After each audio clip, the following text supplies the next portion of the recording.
Mesdames et messieurs, bonjour et bienvenue à cette session d'information. Débutons par le Sénégal, où les départs de pirogues vers les Canaries sont désormais quotidiens. Plus de 110 embarcations ont accosté depuis le début de l'été. Une fois débarqués aux Canaries, les candidats à l'immigration subissent une enquête de police pour savoir de quel pays ils viennent. Certains sont refoulés. Les mineurs sous protection internationale sont placés dans des centres spéciaux.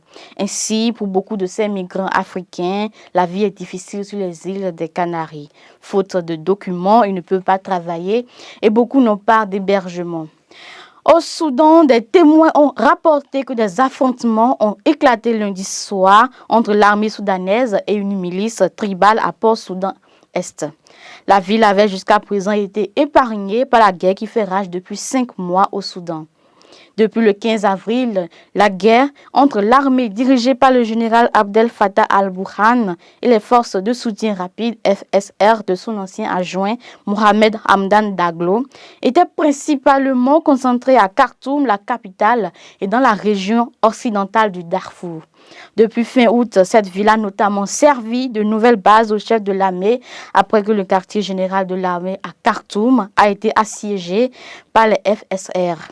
Depuis Port-Soudan, le général Burhan a effectué 6 voyages à l'étranger dans le cadre de ce que les analystes considèrent comme un effort diplomatique visant à redorer son blason dans l'éventualité de négociations visant à mettre fin au conflit avec Daglo.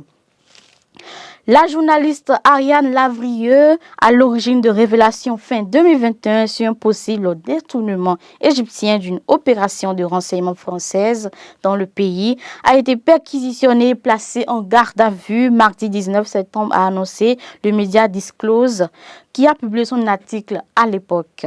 Je cite, « Perquisition en cours au domicile de la journaliste de Disclose, Ariane Lavrieux ». Des policiers de la Direction générale de la sécurité intérieure des GSI ont placé notre journaliste en garde à vue. Une nouvelle atteinte inadmissible au secret des sources, fin de citation, a dénoncé sur X le média d'investigation Disclose. En RDC, pour finir, le conseiller Salomon Idi Kalonda a comparu devant la justice ce lundi 18 septembre, la deuxième audience liée à cette affaire après celle tenue il y a un mois. Kalonda est principalement accusé de trahison, d'entente avec des officiers rwandais et de complicité avec la rébellion du M23. Sa défense a avancé des arguments de procédure, insistant sur le fait que, selon eux, cette affaire ne devrait pas être jugée par une cour militaire.